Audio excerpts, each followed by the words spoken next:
વરસતા વરસાદમાં ખાવાની મજા પડે એવી આજે આપણે ફ્રેન્ડ્સ બનાવીશું મકાઈની ચાટ. તમે મકાઈની તેને ભેળ પણ કહી શકો.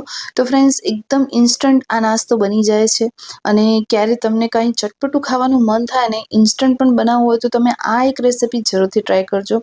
ખાવાની ખૂબ જ મજા આવશે. તો ફ્રેન્ડ્સ અહીં મેં એક નંગ જેટલી મકાઈ લઈ લીધી છે.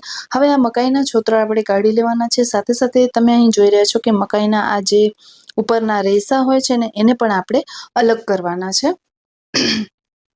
તો ફ્રેન્ડ્સ અહીં આપણે મકાઈને એકદમ સરસ રીતે સાફ કરી લીધી છે. હવે તેને આપણે 2 ભાગમાં ડિવાઈડ કરી લઈશું જેથી કરીને આપણે તેના દાણાને ઇઝીલી અલગ કરી શકીએ.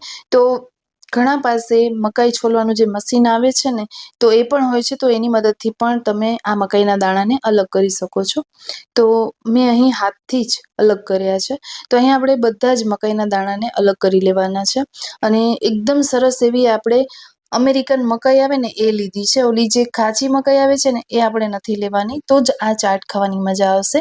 અને મોટા મોટા રેસ્ટોરન્ટમાં પણ આ ચાટ મળતી હોય છે અને એટલી ટેસ્ટી લાગતી હોય છે કે વાત જ ન પૂછો. એ વાળી ચાટ જ આપણે આજે ઘરે બનાવવાના છીએ. તો ફ્રેન્ડ્સ અહીં આપણે બધા જ મકાઈના દાણાને અલગ કરી લીધા છે. હવે તમને તેને ધોવા હોય તો સરસ રીતે ધોઈ લેવાના. ત્યાર પછી આપણે અહીં ગેસ ઉપર પેન મૂકી દીધું છે. તેનામાં 1 ગ્લાસ જેટલું પાણી ઉમેરી દીધું છે અને આ પાણીમાં આપણે મકાઈને બાફવાની છે. તો અહીં આપણે થોડું પાણીમાં મકાઈને ચલાવી લેવાનું. ત્યાર પછી ફ્રેન્ડ્સ આપણે સ્વાદ મુજબ મીઠું ઉમેરી દેવાનું છે. મીઠું ઉમેર્યા બાદ ફ્રેન્ડ્સ આપણે અહીં તેને ઢાંકી મૂકશું જેથી કરીને 2 થી 3 જ મિનિટમાં આપણી મકાઈ જે છે સરસ એવી બફાઈ જશે. ત્યાર પછી અહીં મેં લઈ લીધું છે એક શિમલા મરચું. તે એક નાની સાઈઝનું જ લીધું છે.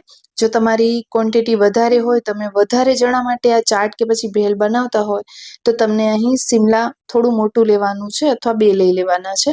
હવે અહીં મેં શિમલાને એકદમ સરસ પાણીથી ધોઈ અને ચોખ્ખું કરી ત્યારબાદ અહીં મેં તેની કટિંગ કરી છે. તો તેને મેં 3 થી 4 ભાગમાં ડિવાઈડ કરી દીધા છે અને અંદરનો જે પાર્ટ હોય વ્હાઈટ બીજાનો એ આપણે અલગ કરી દેવાનો છે અને દાંડલાનો ભાગ પણ અલગ કરી દેવાનો છે અને આ રીતે કંઈક આપણે ચાકુની મદદથી તેને કટ કરી લેવાનું છે. તમે ચોપરમાં પણ ચોપ કરી શકો, પણ આ જે ચાટ બનાવતા હોઈએ ને ફ્રેન્ડ્સ તો ચોપરમાં બધું જ સરસ એવું નથી થતું, મતલબ કે ગીચું થઈ જતું હોય છે. તો અહીં મેં ચાકુના ઉપયોગથી બારીક બારીક ટુકડા કર્યા છે. હવે એક લીલું મરચું લઈ લેવાનું છે. તીખું અથવા તો મોળું તમે જેવું ખાતા હો એવું લઈ લેવાનું છે. જો બાળકો માટે આ ચાટ બનાવી રહ્યા છો તો તીખું મરચું તમે સ્કીપ કરી શકો છો. તો અહીં આપણે એક મરચાંને પણ સરસ રીતે કટ કરી લીધું છે.